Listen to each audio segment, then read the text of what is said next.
The laughter started before she reached the end of the second slide. It came from the far side of the long table, from the man in the charcoal suit who had not looked up from his phone since she walked in, and now he was looking up, and now he was smiling. People smile when they have already decided you are a waste of the room's time. The woman at the head of the boardroom on the 34th floor, with a laser pointer that trembled almost imperceptibly in her right hand, and she heard the laugh land in the silence, and she did not stop talking. That is the first thing you need to know about her. She did not stop talking. What she said next in that room, in front of 9 board members and a chief executive and a wall of glass that looked out over a grey November city, is the reason a company that was 48 hours from a catastrophic loss is still standing today. And before we get to what she said, before we get to the moment the man in the charcoal suit went the colour of paper, we have to go back. Because if you walked into that room at the moment the laughter started, you would not have looked at Maya twice. You would have looked at the suit, the silver watch, the confidence that comes from 40 years of never being told no. You would have looked at the wrong person. Almost everyone did. Let me take you back. Maya Ellison was 41 years old, and she had worked at Hartwell Dynamics for 11 of those years. For 9 of them, she had worked in a windowless room 2 floors below the executive suite, in a department that the company's org chart listed under the heading Operational Compliance, and that everyone else in the building called, when they called it anything, the basement. She was a senior analyst. She read contracts. She read the contracts other people did not want to read, the ones with the dense appendices and the cross-reference schedules and the indemnification clauses, that ran for 9 pages, and that everyone assumed were boilerplate because no one had the patience to find out otherwise. Maya found out otherwise. That was her whole job, and she was the best in the building at it, and almost no one knew her name. Her badge said M. Ellison. The photo on it was 11 years old. She was smiling because she had been 29 and newly hired, and certain that effort was a currency the world accepted at face value. She had since learned that effort was a currency the world accepted only from certain hands. She kept the badge anyway. She kept a lot of things. She kept, for instance, a small brass key on a length of green ribbon, tucked into the inner pocket of every bag she carried, a key that opened nothing she currently owned. It had belonged to her grandmother, Odessa Ellison, who had cleaned offices in this same city for 31 years, who had ridden the freight elevators of buildings she was not permitted to enter, through the front doors of, and who had carried that brass key because it opened a supply closet on the 90th floor of an insurance building that had been demolished in 1994. Odessa had kept the key long after the building was gone. When Maya was 9, she had asked her grandmother why. "You hold on to the key," Odessa had told her, "because the building forgets you. But you do not forget yourself. The lock is not the point. The key is the point. The key is the part nobody can take." Maya had not understood it then. She had been 9 years old, sitting on the linoleum floor of a kitchen that smelled of bleach and coffee, watching her grandmother turn the small brass key over in fingers that were cracked at the knuckles from 31 years of other people's floors. Odessa had worked nights. She came home when the sky was still dark and slept until noon, and on the days Maya stayed with her, the girl learned to be quiet in the morning hours, to read at the table while her grandmother slept, and to understand without being told that the woman who cleaned the offices of the city's most important men was, in those offices, invisible. The men did not see her. They stepped around her cart in the hallways the way they stepped around furniture. And Odessa had come home from those buildings every night for 3 decades and sat at this table and held a key to a closet in a building that no longer existed. And she had taught her granddaughter the only lesson she trusted to survive her. Maya understood it now. She carried the key into every meeting she was allowed to attend, and most of the ones she was not, and she touched it through the fabric of her bag when the rooms grew cold, and it steadied her the way a hand on a railing steadies you on a dark staircase. She had touched it the day she buried Odessa 6 years ago, in a navy suit she had bought for the occasion. She was touching it now in the boardroom, while the man in the charcoal suit laughed. His name was Gregory Vance. He had sat on the Hartwell board for 19 years. He had a corner office on a floor Maya had entered exactly twice in her life, both times to deliver documents to an assistant who did not make eye contact. He was the kind of man who used the word obviously as a weapon, who began sentences with the phrase with respect when he intended none, who had built a reputation as the board's plain-spoken realist, the one who asked the hard questions, which in practice meant the one who decided in advance, who in the room was worth listening to and treated everyone else as background noise. He had decided about Maya in the first 4 seconds. He was not subtle about it, but I am getting ahead of myself. To understand why Maya was standing in that boardroom at all, you have to understand what was happening to Hartwell Dynamics in the fall of that year. And to understand that, you have to understand the deal.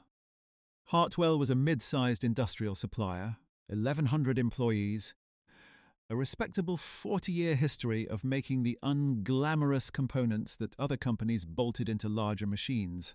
For 2 years it had been negotiating the largest agreement in its history, a supply contract with a multinational called Brennan Voss that would have tripled Hartwell's revenue and, the executives believed, secured its future for a generation. The contract was enormous. The contract was, in the words of the chief executive, the deal that would change everything, a phrase Maya disliked. The signing was scheduled for the second week of November. Everyone in the building who knew about it spoke about it in a hushed, reverent tone. People reserved for things they believe will save them. Maya knew about it because, 3 weeks before the signing, a junior associate in the legal department had quietly slid a thumb drive across a cafeteria tables and asked her, almost apologetically, if she would mind taking a look at the indemnification schedules. He was 26. His name was Daniel Okafor, and he had been at Hartwell for 14 months, and he had noticed something in the Brennan Voss appendices that made his stomach hurt, and he did not have the standing or the certainty to take it to anyone who mattered. He had, however, heard a rumour. The rumour was that if you wanted a contract truly read, you did not take it to the partners. You took it to the woman in the basement, so that is what he did. He found her in the cafeteria on a Tuesday, at the corner table by the window where she ate alone most days. A tired sandwich and a paperback and the particular stillness of a person who has made peace with eating by herself. He sat down across from her without quite making eye contact, a young man in a shirt a half size too big, and he set the thumb drive on the table between them and slid it across with one finger, as though it were something he could be punished for carrying. "I was told you read things," he said. "The appendices. Schedule F. I think there is something in it, and I think I am wrong, and I would rather be told I am wrong by you than be right, and have said nothing." Maya looked at him for a moment. At the fear in the set of his shoulders, the fear of a young person who has noticed something he is not supposed to have the standing to notice. Then she picked up the drive and put it in her bag next brass key, and she said only, "I will read it to the end." He nodded as if she had promised him something larger than she had, and he left, and Maya finished her sandwich and her chapter and told no one. Maya took the thumb drive home that night. She lived alone in a one-bedroom apartment 40 minutes north of the office, in a building where the radiators knocked all winter, and the upstairs neighbour practiced the trumpet, and she sat at her kitchen table under a lamp her grandmother had owned, and she read. She read the way she always read, slowly, with a legal pad beside her and a mechanical pencil and a glass of water she rarely touched. She read the main agreement first, all 63 pages of it, and found it clean, well drafted, exactly what a contract of that size should be. Then she turned to the appendices, the schedules, the cross-references, the parts everyone skips. She found it at 1 a.m. It was on page 209, in Schedule F, in a subsection governing what the contract called force majeure allocation, a phrase that sounds like dust and reads like dust, and that almost no one ever truly examines. Buried in that subsection, written in language so neutral it was nearly invisible, was a clause that shifted the entire liability for a specific category of supply chain failure from Brennan Voss onto Hartwell. Not partial liability, total liability. And the category it named was not some remote hypothetical. It was a category that, given Hartwell's primary supplier, and that suppliers' known exposure to a single overseas manufacturing region was not a question of if but when. Maya read the clause 4 times. Then she put down her pencil and sat very still in her kitchen, with the radiator knocking and the trumpet silent for once upstairs. And she understood 3 things in quick succession. She understood that the clause was not an accident. She understood that if Hartwell signed the contract as written, the first major disruption would not cost them a percentage of the deal. It would cost them somewhere in the neighborhood of $400 million, a sum larger than the company's entire net worth, a sum that would not bankrupt Hartwell so much as erase it. And she understood, with a weariness that went all the way to the bone, that getting anyone in that building to listen to the analyst from the basement was going to be harder than finding the clause had been. She was right about all 3. She spent the next 2 weeks doing what she had spent her whole career, which was building something unanswerable in total silence. She did not email anyone in a panic. She did not corner an executive in a hallway. She knew exactly how that would go, because she had watched it go that way for other people. The careful dismissal, the thank you for flagging this, the assurance that the partners had certainly reviewed it, the quiet closing of the door. So instead she built a record. She traced the clause through every cross-reference. She pulled the supplier data, the regional exposure reports, the historical disruption frequencies. She modeled the loss under 9 scenarios, conservative to severe. She wrote a memo, 11 pages, no adjectives, every claim sourced, every number anchored to a document. And then she did the thing that took the most courage, which was to request, through the proper channels, a slot present to the board before the signing. The request went up through her director, a decent but cautious man named Theo Park, who had survived 2 decades at Hartwell by never being the person who made the room uncomfortable. Theo read her memo in his office with the door closed, and Maya watched through the glass as he reached the 4th page and stopped, and read it again, and set it down, and pressed 2 fingers to the bridge of his nose, the way a man does when he has just understood that his quiet afternoon is over. He called her in. He did not question her numbers. He asked her one thing, and the question told her he had read of every page. He asked, "Are you certain about the supplier exposure? Because if you are certain, then I have to carry this upstairs. And if I carry this upstairs, I cannot uncarry it." Maya said she was certain. Theo looked at the memo for a long moment. This document that was going to cost him the thing he had spent 20 years protecting, which was the comfort of being no one's problem, and then he did the thing she had not been sure he would do. He picked it up. To his credit, he carried it. He went to the chief executive directly.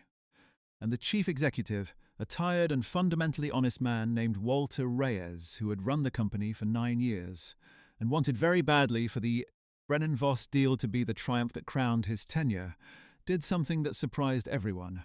He gave her the slot. He gave her 10 minutes at the board meeting on the 7th of November, 5 days before the signing. Gregory Vance, when he heard an analyst from compliance had been added to the agenda, was reported to have said only one thing. He said, "What could she possibly have to tell us?" Now, here is the part where I need you to slow down with me, because the morning of the 7th of November is where this whole story turns, and the details matter. Maya woke at 5. She had not slept well, but she had not expected to. She dressed carefully in the one good suit she owned, a navy suit she had bought for her grandmother's funeral 6 years earlier, and worn perhaps 4 times since. She did not own expensive things. She put the brass key on its green ribbon into the inner pocket of her bag. She took the train into the city in the dark, and she watched the grey light come up over the river.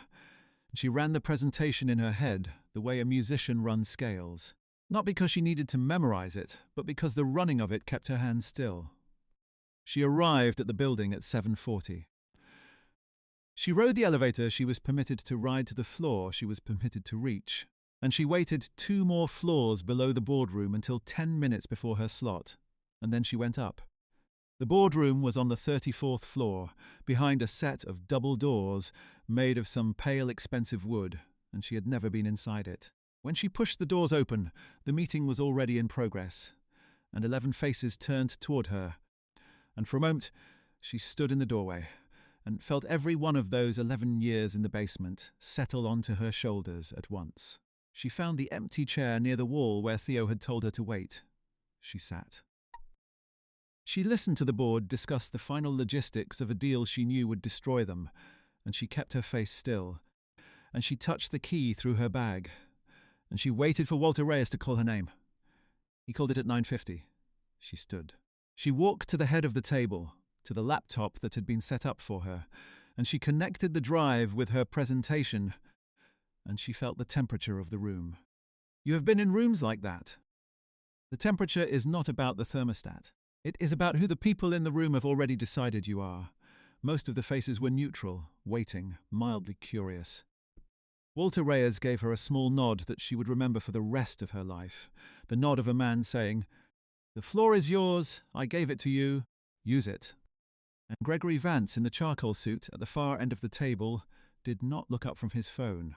She began. She was 4 sentences in, just past the title slide and into the framing of the issue, when she said the words Schedule F, force majeure allocation, and that was when Gregory Vance laughed.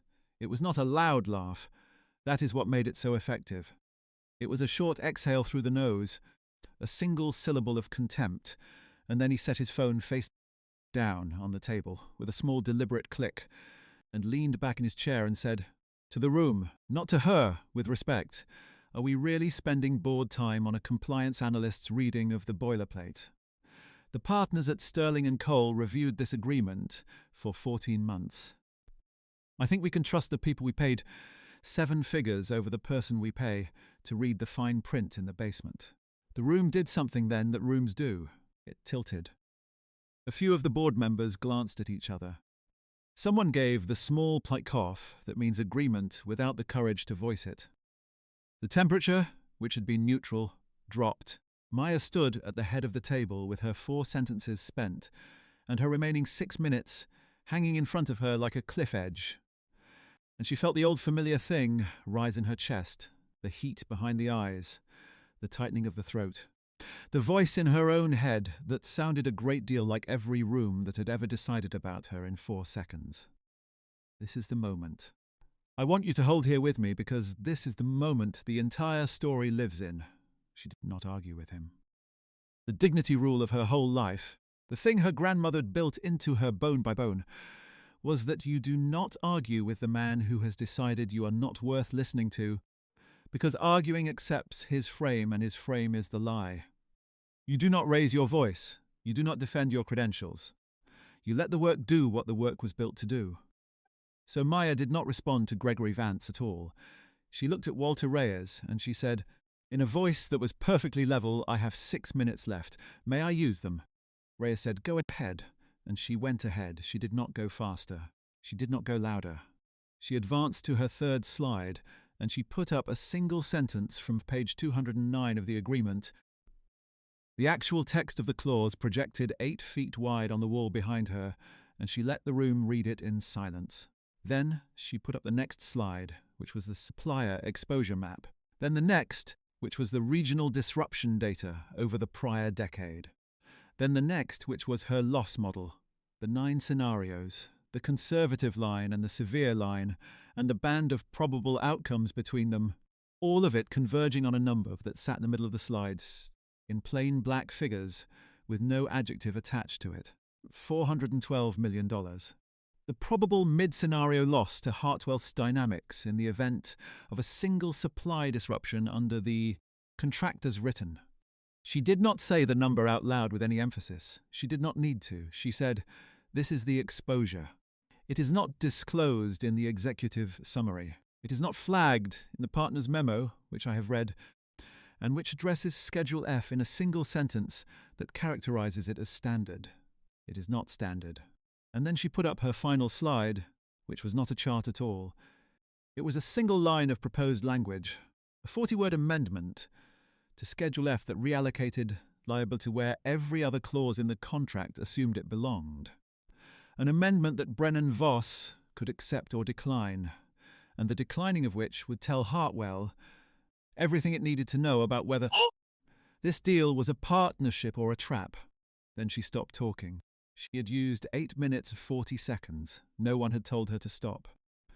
For a moment, nobody in the room said anything at all. I want to tell you what happened in that silence, because the silence is where the reversal lived, and the reversal did not look like the movies. No one stood up. No one applauded. What happened was smaller and far more devastating than that. What happened was that the chief financial officer, a precise woman named Helen Ashford, who had said nothing the entire meeting, leaned forward, pulled the printed agreement toward her, turned to page 209 and read the clause for herself. And then she looked up, not at Maya, but across the table at Gregory Vance, and she said 4 words. She said, "She is not wrong." That was the reversal. That was the whole thing. Not Maya defending herself. A figure of the institution's own authority, the keeper of the company's numbers, looking at the man who had laughed and telling him, in front of everyone, that the woman from the basement had just found the $400 million hole that 14 months and 7 figures of legal fees had walked straight past. Gregory Vance did not laugh again. I told you he went the colour of paper, and he did. But not in the instant Helen Ashford spoke. The colour drained out of him slowly over the next several minutes, as the room he had controlled for 19 years reorganized itself around a fact he could not laugh away. Walter Reyes asked Helen Ashford to confirm the exposure she did.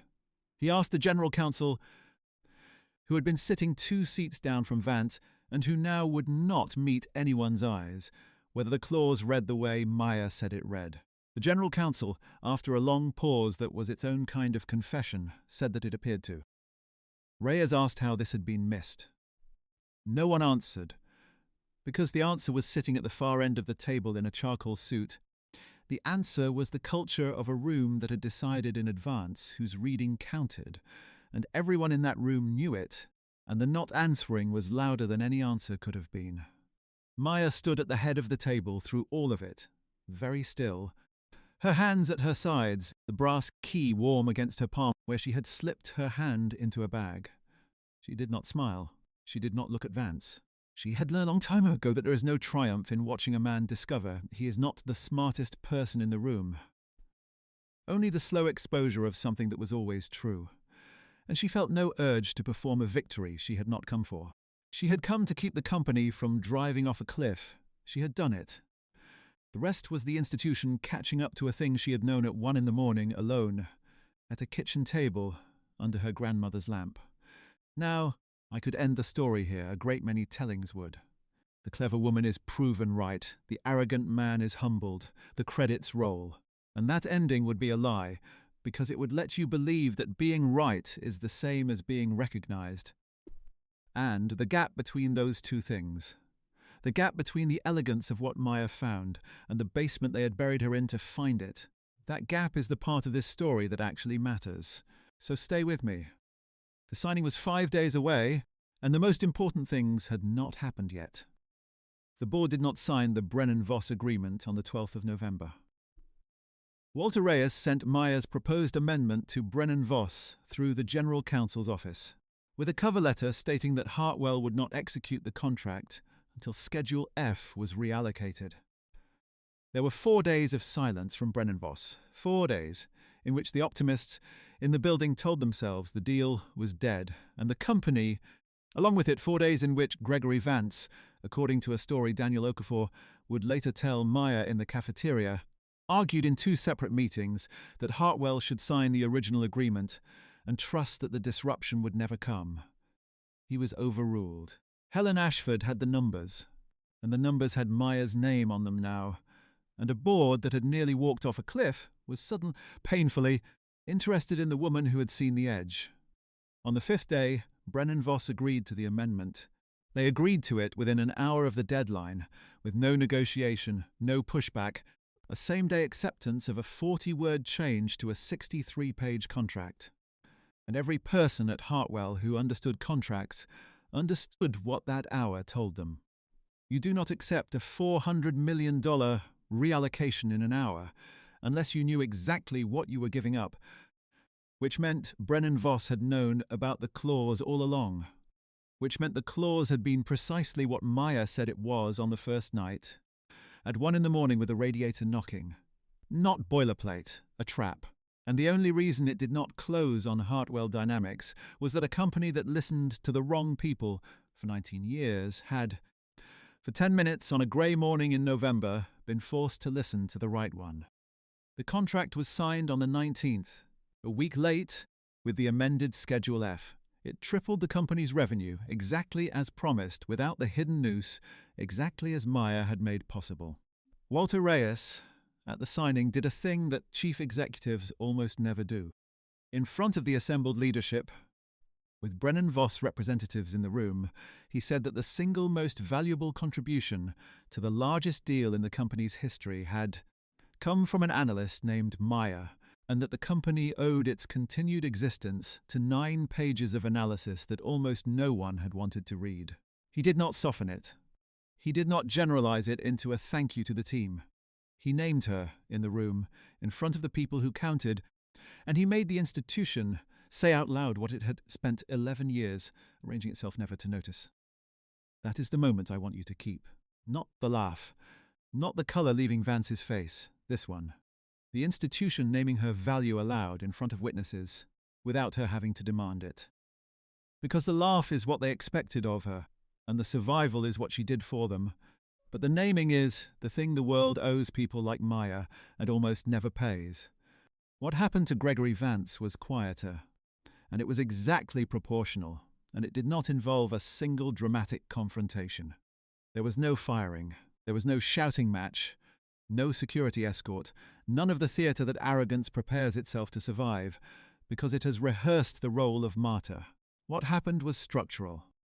At the next board cycle, a governance review was opened into how a known $400 million exposure had passed through every layer of the company's expensive oversight, untouched, and the review's findings, delivered the following spring, restructured the board's committee assignments. Gregory Vance, who had chaired the board's risk committee for 11 years, was quietly removed from it. He kept his seat, he kept his title, he kept his corner office on the floor Maya had entered twice in her life. Yet the committee that existed to catch precisely the thing he had laughed at was taken from and given to Helen Ashford, and Vance spent the remainder of his time on the board as the man who had laughed at the analyst. A story that followed him into every meeting, that sat in every silence, that made him, in the end, exactly what he had tried to make Maya: background noise. The man who had built his whole identity on being the one whose reading counted, spent his final 2 years on the board, in a room where his reading no longer did. He was not destroyed, he was simply finally not listened to, and if you want to know what justice looks like when it does not shout, that is it.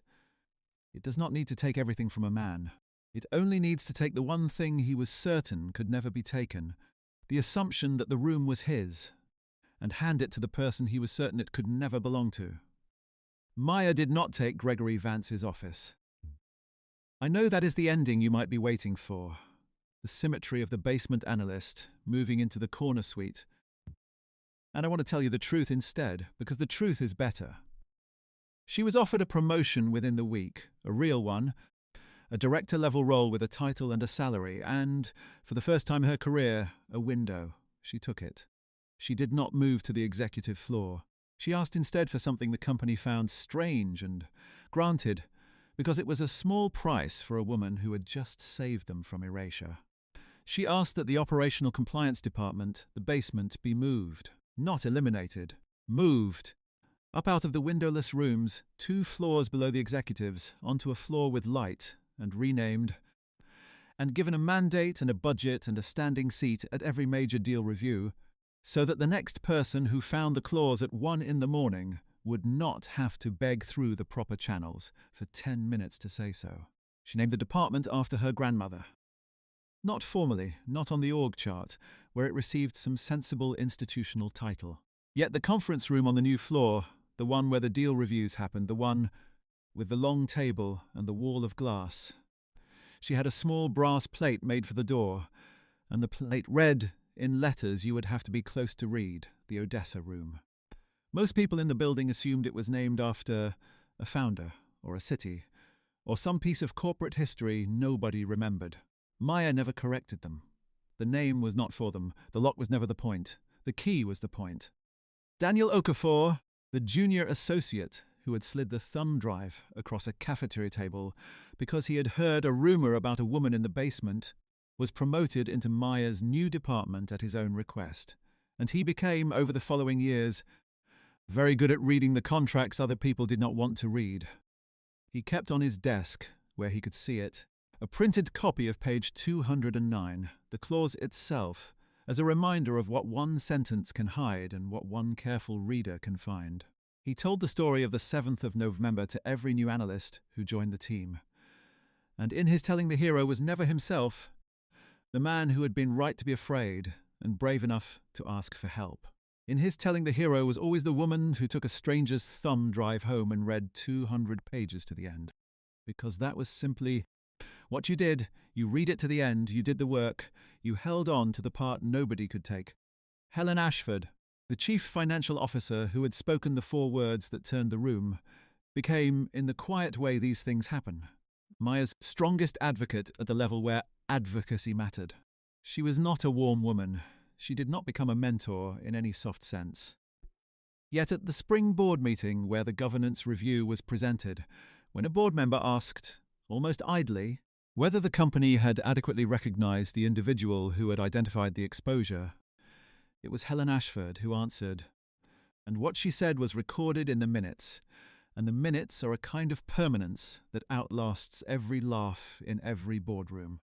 She said that Maya Ellison had done in 9 pages what the company had paid more than 7 figures and 14 months to fail to do, and that any organization that buried that capacity 2 floors below its decision-makers had no one to blame but itself for what it nearly lost. Then she suggested, and the board agreed, that the company commission an outside study of how many other people like Maya it had filed away in its windowless rooms. That study, when it came back, is the part of this story that stops being about one woman and starts being about you. Because here is what the study found, and here is what I need you to sit with. It found that the company had, at any given time, dozens of people whose documented capability exceeded the roles they had been allowed to occupy, and that those people clustered with a precision that was not an accident, that followed the old familiar contours of who gets seen and who gets filed, who gets the corner office on the strength of a confident voice, and who gets the basement on the strength of nothing but excellence that no one bothered to look at. The study did not use the heavy words. It did not need to. The numbers said it plainly. The way Maya's slide had said $412 million without an adjective, because some facts are heaviest when you simply set them down and step back and let people look. And the thing about that finding, the thing I want you to carry out of this story, is that it is almost certainly true where you are sitting right now. There is, in your building, in your industry, in whatever rooms you move through, a person who has been decided about in 4 seconds. There is someone reading the fine print no one wants to read. Someone holding a brass key to a building that forgot them. Someone who would save the whole enterprise $400 million if anyone in the room had simply asked them the right question instead of laughing at the fact that they were in the room at all. The biggest mistake the people in that boardroom made was not laughing at Maya. People will always laugh at what they have decided not to understand. The biggest mistake was believing the laugh told them something true. It did not. It only told them who they were. So I will leave you with the question Maya's grandmother left her, the one that sat under everything, the one that turned a brass key to a demolished building into the most valuable thing a woman ever carried into a boardroom. When the building forgets you, what is the part of yourself you refuse to set down? What is your key? Because the lock will change, and the room will change, and the people who decided about you in 4 seconds will move through their corner offices and their charcoal suits, and their 19 years of never being told no, and most of them will never once read to the end of the page. The page is still there. The clause is still there on 209, waiting for the one person careful enough and steady enough and unbroken enough to find it. Be that person. Read to the end. And the next time a room decides about you in 4 seconds, do what Maya did. Do not argue. Do not raise your voice. Do not announce what you carry. Just open the page and let the work say the thing you were never going to lower yourself to say. Maya kept the brass key. She keeps it still in the inner pocket of the bag she carries into the Odessa room every morning, where the light comes in over the city her grandmother once cleaned from the inside of freight elevators. Through doors she was not allowed to enter. The lock is gone. The building is gone, the key remains. And every morning, before the others arrive, Maya sets her bag on the long table, and she touches the green ribbon through the fabric out of an old habit she has stopped trying to explain. And she takes her seat, and she opens the file, and she begins, the way she always has, the way her grandmother taught her at the beginning, and she reads it to the end.